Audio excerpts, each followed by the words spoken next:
William will quite rightly stare down claims that Meghan Markle is threatening to sue. Members of the UK Parliament have taken a stand beside Meghan Markle, so let's take a quick listen to Holly Lynch, a member of the UK Parliament. The prince has made an unprecedented move to silence the rising power of his sister-in-law. Tension is growing around Meghan's latest project, a bold venture that's reshaping, and some say damaging, what it means to belong to the royal empire. So how is the Duchess of Sussex's new business creating nationwide headlines and shifting the monarchy's public image? What ripple effects could Prince William's furious decision set off? Join us as we unveil the untold events that took place behind the scenes of this hit movie. Family bonds that do not need fixing.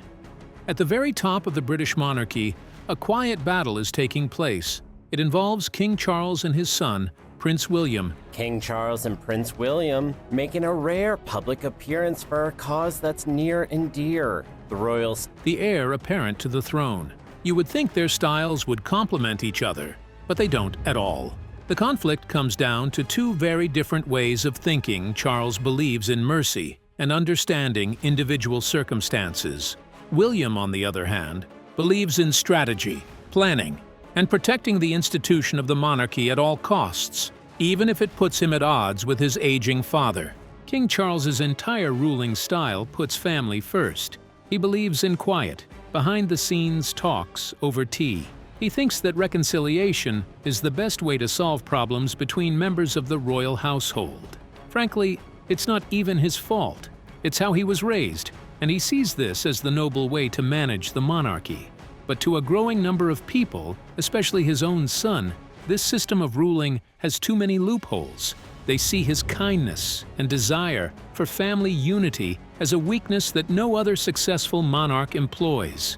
This system fits a particular set of royals, those royals who only want to reap the benefits of being royal and not play a role in keeping what it means being royal alive. One such royal is the now Duchess of Sussex, Meghan Markle, married to the Duke of Sussex, Prince Harry. She was a royal whose ties to the monarchy were mainly employed to strengthen her brand and nothing else. She upheld no sense of duty to the crown. Many such royals existed and lived happily in the monarchy. At the forefront of this bunch was Meghan. Prince William has been watching this play out for years. He has seen that his father's mercy and his in-laws' lackadaisical approach isn't healing anything. Instead, he believes it is watering down the once dominant and powerful royal name, making it weaker. It seems to be giving power and a platform to anyone who wants to speak out against the crown. While the monarchy itself is losing faith among the public, William feels his father's system is actively making things worse.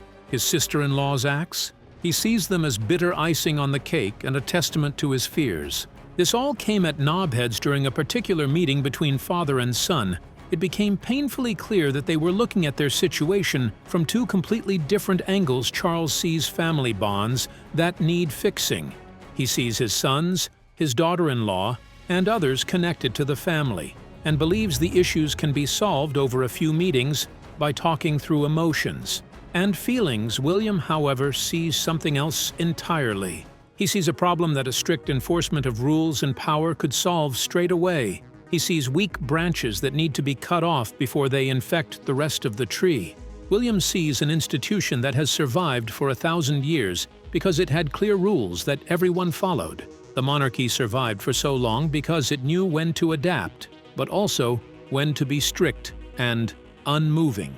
Most of all, it had a clear spine, a spine which William feels the current monarchy, in all fairness, lacks. He worries it's only going to get worse if important changes are not made. He isn't just sitting by and waiting for the crown to be his.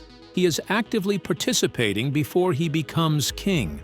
He is already assembling a team of experts and sharp individuals who will help him achieve his goal of making the royal name as powerful as it once was.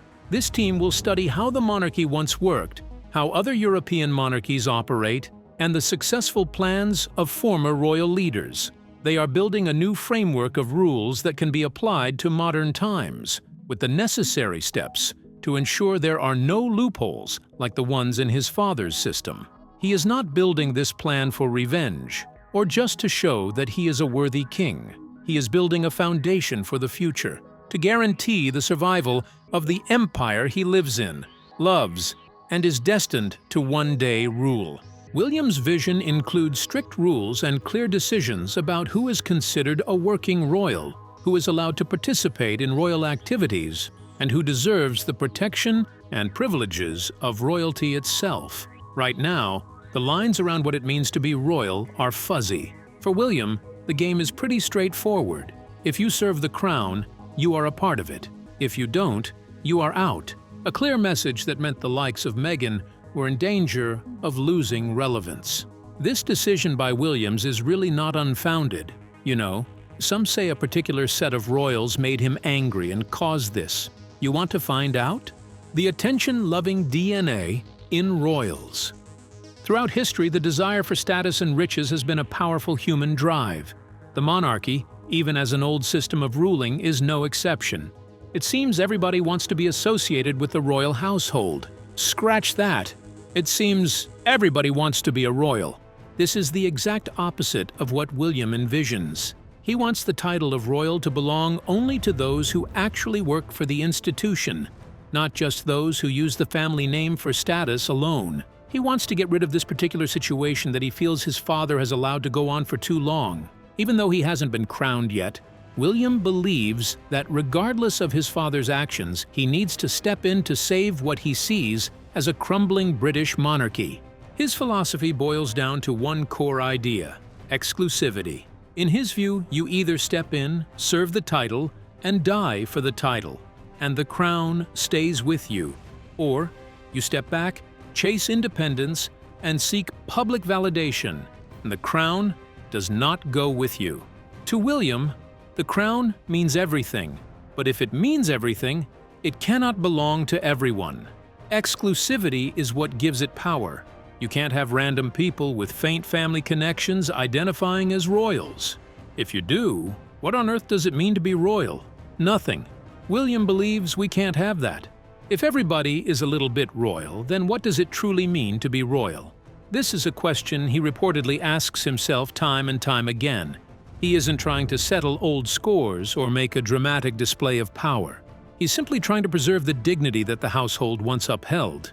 This change from the old way of doing things to a modern monarchy would involve important changes. It means keeping what matters and fixing what doesn't. Most of all, it involves drawing important lines that his father was never able to draw because of his emotional connections. The current system is based on long-held traditions and updated protocols from centuries ago, which may or may not be a working system for today. William and his team are working behind the scenes to change this. He wants to strip the title of its old meaning and give it a new one. If you work for the crown and offer your service, then you are royal. You get the H title.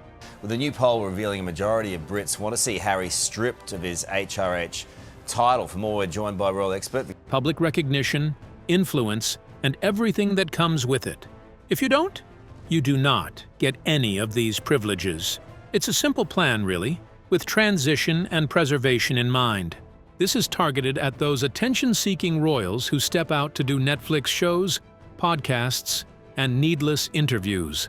In William's view, when you step out to do that, it is for you and yourself alone. It has nothing to do with the crown. You will be welcomed back into the fold only when you come back to serve it. While you choose to be away, chasing independent and selfish interests using the family name, you are not a royal. You are merely an attention-seeking relative. It's simple. He wants the titles of king and queen to count for something again. His new system is meant to be judged by their work, not by outsiders, public opinion, or media outlets. William wants the king, the queen, and the monarchy itself to be the ones who identify who is truly royal, those who work full-time for the crown. Yes, you're in your royal family members who are just related to an official royal. No, you're not considered royalty. You still get to keep your relevance as a family member, but you are not royal, at least not until you serve the crown. The thing is, this is a beautiful idea and all, but how? How is this even meant to work? How are these boundaries meant to be enforced? Sculpting. this idea of boundaries. Prince William couldn't create this entire framework by himself. He had to assemble a team. The pretty thing about this team is that it wasn't just made up of British advisors or people close to him. No, this was a secret team for which he assembled qualified members from all over the world: Britain, Sweden, Denmark, and Germany. He assembled this superior team so he could solve the superior problem. He specifically chose experts from those countries because they are examples of regions where the monarchy has successfully modernized and transitioned from an ancient system to one that works in the modern world. He needed their expertise to avoid losing relevance, and he needed their ideas on how to set firm royal boundaries. William was building a playbook of what actually works in the 21st century. It was completely different from anything his father, King Charles, could have ever generated. In this sort of situation, his father would have sought out everyone's opinion and tried to find a middle ground so that everybody felt heard. Prince William, however, thought of this not as a family business, but as what it was: the British monarchy. And he believed the monarchy was in need of a savior and a new rule book, the very rule book that he and his team were working tirelessly to create. A working monarchy should not be run like a family business where everyone's feelings are the top priority. In William's vision, this is a serious institution where the rules are clear.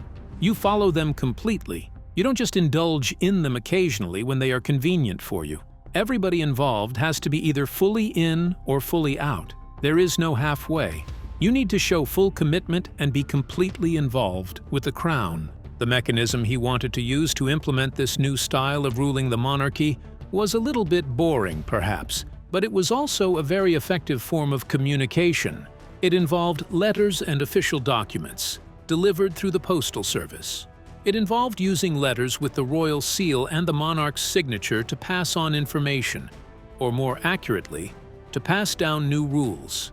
This system gave no room for members to debate decisions. It didn't even provide a way to reply back. You just received your letter, and from that moment on, you knew your fate. A copy would be kept in the royal archives, so you didn't need to make an appeal or complain, because the decision had already been made by the king, the queen, and the governing body of the royal household. It was, in his mind, the perfect way to pass a law. Paperwork and all that it entails has been a very powerful tool used by the British monarchy for centuries. William saw it as something the modern generation needed to use a little bit more, or actually, a lot more aggressively. Once you have an official document, you have structure and a clear decision. There is no need for unnecessary drama or arguments. It needed to be set and done. Introduce a new letter that simply stated, "Thank you for your service. We are done, and the monarchy is moving on from you. You are no longer considered royal." That's it. No form of debate or rebellion. It was simply a law, passed and immediately effective. This was the new pattern William and his team were working on. A new and huge wall with the word boundary boldly painted on it. The new framework basically says that all members working for the royal family get to keep their status, sure, but people like distant relatives and non-working family members would be respected. But no, they would not be recognized as royalty. And to make this happen, he just needed Charles's signature. It wasn't something that needed public opinion or a vote from the household. He just needed one thing: the signature of the head of the sovereign, the king. This new framework was to be introduced with deserting royals in mind. However, one particular royal was to be heavily affected by this huge wall: the Duchess of Desertion. But what happens when one of the biggest deserters is a high-ranking member of the monarchy? The Duchess of Sussex, Meghan Markle, was one of the people Prince William had in mind when developing this new law. She was one of the people whose empire, everything she has built and marketed, was founded on that one word: royal. The title of Her Royal Highness was her main selling point. This new wall William was building was going to be one of the biggest hurdles her career would ever have to overcome. If this new law passed, she would be stripped of her HRH title and demoted to just the Duchess of Sussex. While the Duchess title would still be used in official royal documents in the eyes of the world, it wouldn't hold the same power as it once did. Her whole brand and identity were built on this royal connection. She created a media empire based on her royal status. using the name not just for the responsibilities it carried, but for the status itself. This was something Prince William was actively against: a social media royal. This battle with the Duchess of Sussex also involved the two brothers, William and Harry. Even Harry was not exempt from this cut-down of official members. He too was demoted in practical terms to just the Duke of Sussex. William wasn't pushing these two crucial members away out of spite. He was simply enforcing a strict definition of the roles they were now playing. They were no longer working royals. Without the prince and princess titles being actively used, Meghan would not have the same official weight she once carried.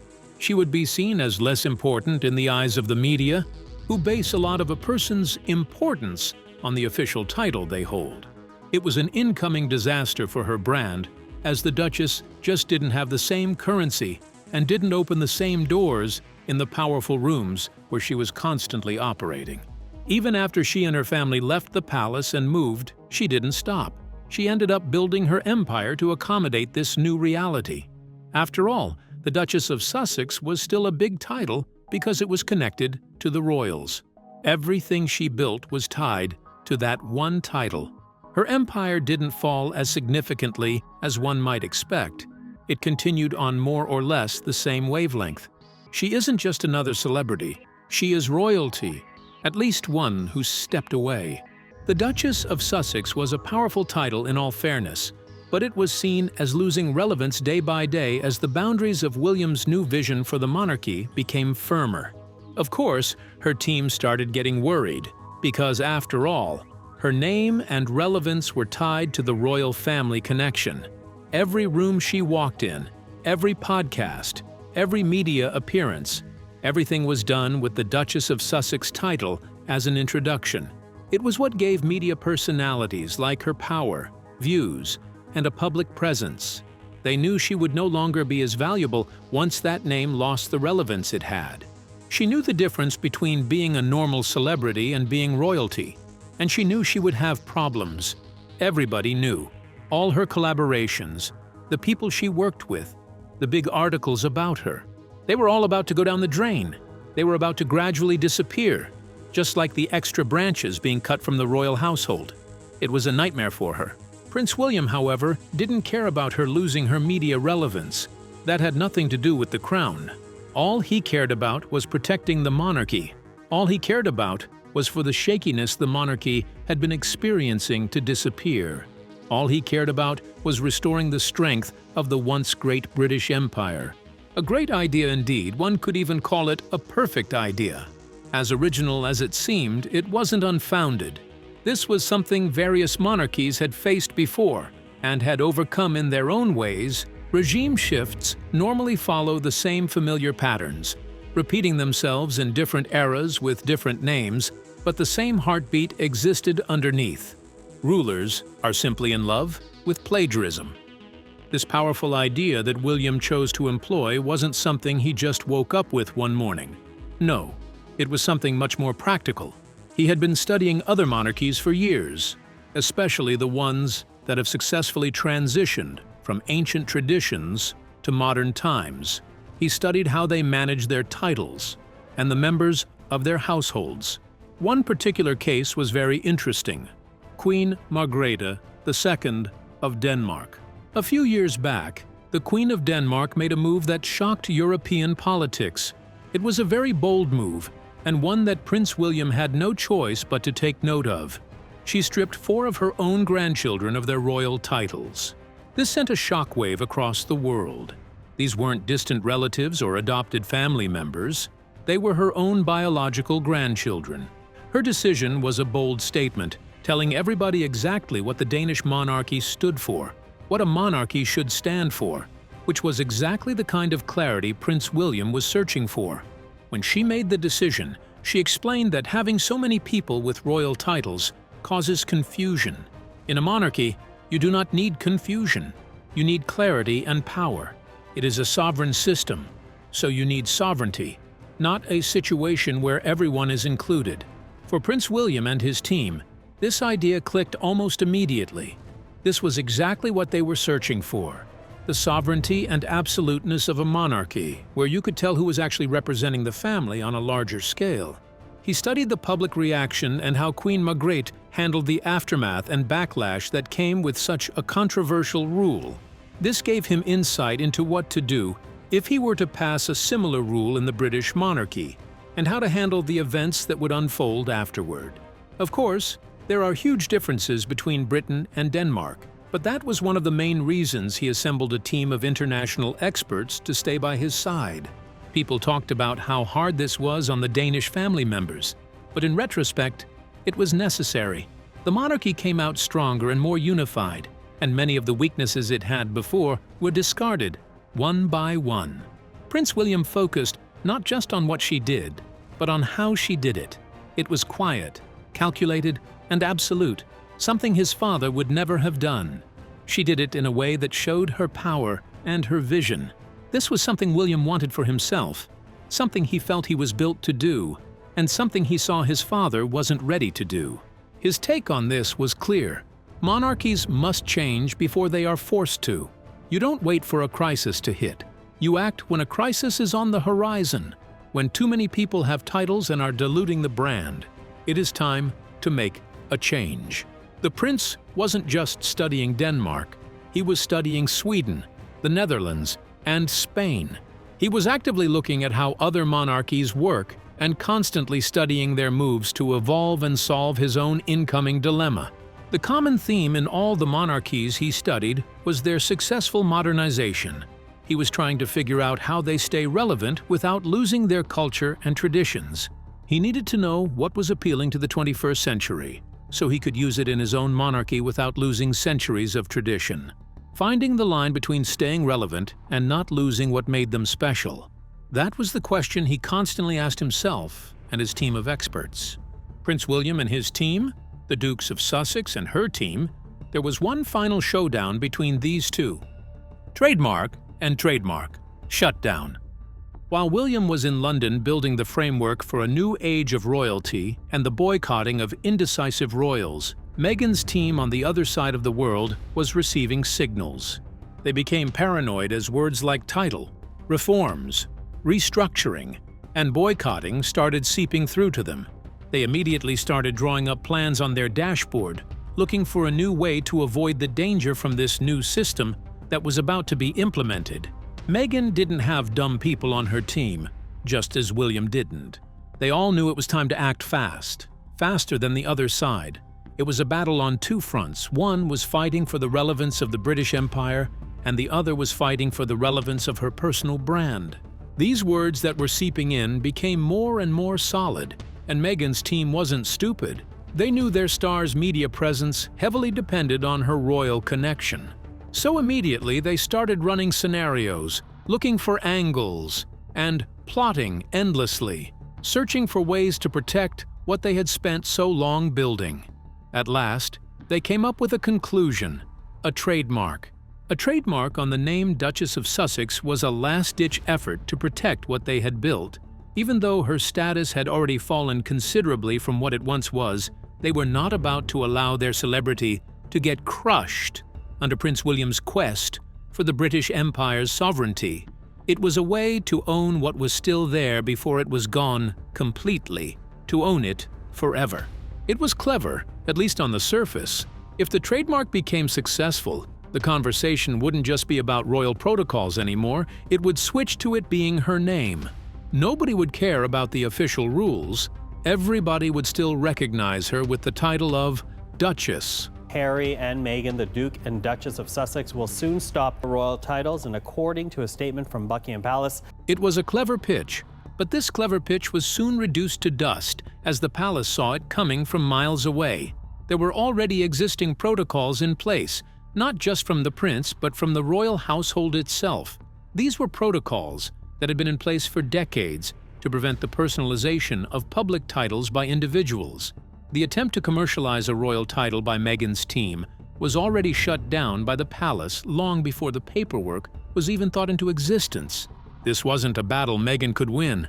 Her team was not on the same level as the prince's team, which had a plan B, C, and D for any route she could have taken to overcome the system. There was just no way Meghan could get through this. That was indeed the end for Meghan and other royals like her who just fancied the title of royalty for no other reason than personal use. It was the end that Prince William had worked so hard to ensure. In all honesty, what would you have done to Prince William if you were in Prince Harry's shoes? And what do you think it felt like for Meghan and her team to lose relevance like that? Share your thoughts with us in the comments section. Remember to like, share, and subscribe for more. Also, click the next video showing on your screen. You will enjoy it.